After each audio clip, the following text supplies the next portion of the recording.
¿En qué momento se da cuenta uno que se desvanece? Soy Lena Derna. Hace 6 meses me diagnosticaron con Alzheimer. Look, I would kill myself. Look, stop. I would. You know I would, but I'm not ready for it. Bueno, yo soy una directora que me siento igualmente cómoda en el mundo del documental y la ficción. He hecho de los dos. Mi primera película fue una ficción, la segunda un documental. Esta es una ficción filmada como si fuera un documental. Y me encantan los dos formatos, o sea, me encantan los dos. Hay como una cuestión del documental de esa como espontaneidad, las cosas inesperadas, que me encanta. Pero más allá de que me guste la forma o no, tiene que ver con el origen de la historia. O sea, esta historia nace de un miedo mío, de que me iba a dar Alzheimer, porque en ese momento mi mamá tenía Alzheimer y yo pensé que me iba a dar o que ya incluso que me estaba dando tempranamente. Entonces, en ese miedo, yo me imaginé un escenario. Dije, ok, a ver, Andrea, ¿tienes Alzheimer? ¿Qué vas a hacer? No, pues voy a hacer una película. Mi último, como el canto del cisne, ¿no? Mi última película y luego ya, parto. Entonces, esta película, o sea, obviamente sería dentro del contexto del Alzheimer, una cosa terrible, pero no me gustaría que se clavara únicamente en la textura de lo terrible, en lo horrible de esta condición, sino que fuera una celebración de la vida. O sea, dentro del dolor, encontrar la belleza y encontrar la poesía y encontrar esa apreciación y esa valoración de la vida. Y eso para mí era lo más importante, era como decir, bueno, pues sí, como poder aceptar ese dolor, pero celebrando la vida. Y entonces dije, bueno, entonces sí, así sería mi película, y entonces, pero claro, llegaría un momento donde yo no tendría la capacidad de continuar haciendo la película porque tengo Alzheimer, o sea, tendría la cámara frente a mí y no sabría qué hacer con la cámara. Y llegaría un momento donde ni siquiera sabría que soy Andrea Martínez Crowder haciendo una película sobre mi Alzheimer. Entonces necesitaría acudir con alguien. ¿Con quién acudiría? Bueno, pues con una cineasta, de preferencia mujer, y que compartiera esta filosofía de no clavarse en la textura de lo terrible, sino en la belleza. Y entonces en ese momento me di cuenta que me estaba proyectando en los dos personajes, en la mujer que tiene Alzheimer y en la mujer que le ayuda a hacer la película. Y afortunadamente no tuve que hacer el documental porque no me dio Alzheimer, pero ya el formato en mi cabeza ya era de documental.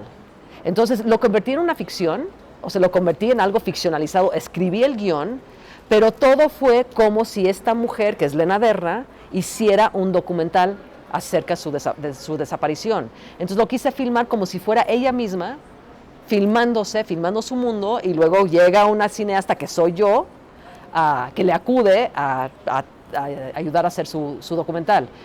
Pero desde un principio fue como, o sea, yo sí creo que todas las historias te van también platicar, es un diálogo entre tu historia y tú. O sea, yo soy la creadora de la historia, soy la guionista, soy la directora, pero tengo que escuchar a la historia. Y la historia me estaba pidiendo este formato.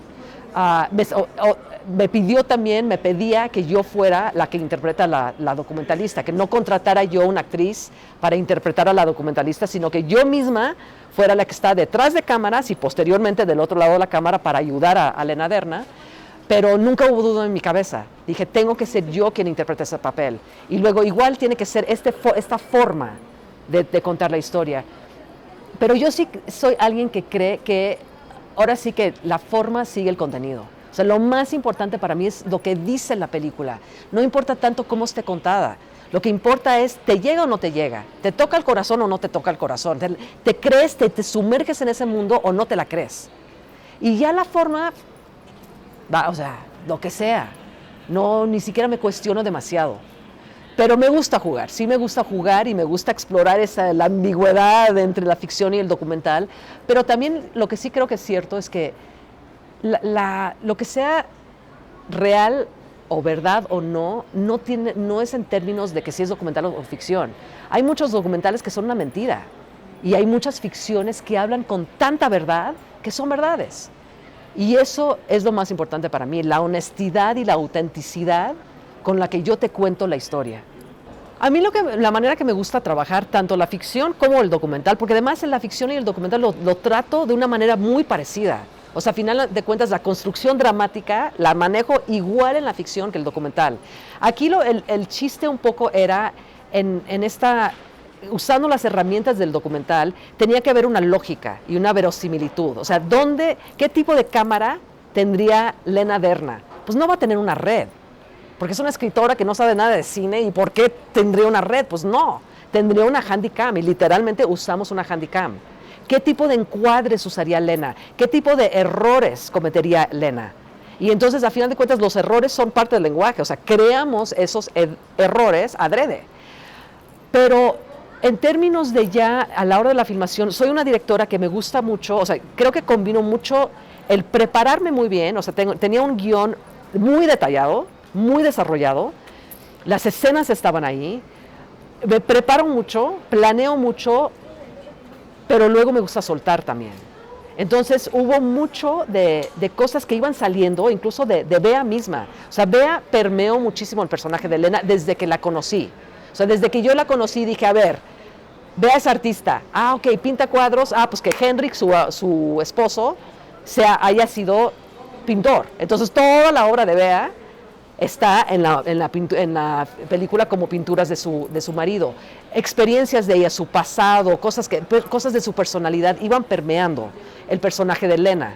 Entonces seguimos trabajando a nivel guión todavía para que Bea permeara el personaje de Lena. Pero ya a la hora del rodaje sí hubo muchas cosas muy planeadas y otras que no. Era como una mezcla. O sea, hay unas escenas que las hicimos en una sola toma, y hay otras que las repetimos 12 veces, porque para mí también, la actuación para mí es lo que más me interesa en mi cine. O sea, el trabajo con los actores, los personajes son el pilar de mis historias, entonces requieren de unas actuaciones bárbaras.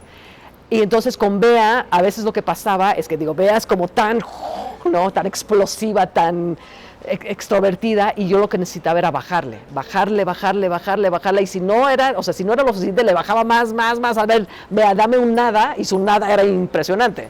Entonces, a veces sí me ponía muy exquisita y muy exigente para ciertas escenas encontrar ese tono que estaba buscando. Y en otras escenas se dieron, y fue así de, o sea, está increíble, ¿no? O sea, en ese momento lo cachó, cosas que salían de Bea cuando estamos en la fogata, que mi personaje crea la fogata en la sala. O sea, toda la escena fue planeada, pero luego ya lo que ella dice le nace del alma. O sea, no estuvo en el guión. Y no le pedí ni repetirlo, ni simplemente le salió. Entonces es una mezcla de las dos cosas. Ha sido muy curioso porque te voy a contar rápidamente una anécdota que me pasó con Ciclo, que es un documental. En Ciclo son dos personajes, mi papá y mi tío, que son estos dos hermanos que recrean un viaje en bicicleta que hicieron en el 56 de México a Canadá. Mi tío, o sea, empezamos, el primer día es documental, 100% documental. El primer día empezamos a filmar y mi tío era tan elocuente, o sea, todo lo que decía era así como, no mames, está increíble. Y mi papá era, o sea, súper acartonado, se sentía súper falso, se sentía como que estaba tratando de decir cosas profundas y no les salían. Y yo sufría como directora porque dije, híjole, se me cae mi personaje y además mi papá. Pero al final de cuentas, uno lo que hace en el documental, igual que en la ficción, es crear un personaje. No son personas en los documentales, son personajes que vas construyendo. Desde que yo decido dónde poner la cámara, qué preguntas hacerle, estoy construyendo algo. No existe eso de la objetividad. Entonces, construyes los personajes. En el caso de Ciclo, con mi papá, lo que yo encontré era que su elocuencia estaba en su silencio, en lo que no decía, en sus gestos, en sus miradas, en cómo se le quebraba la voz. Entonces, tuve que aprender yo como directora de cómo manejar y ir construyendo estos personajes, uno con lo que dice y uno con el que no lo dice.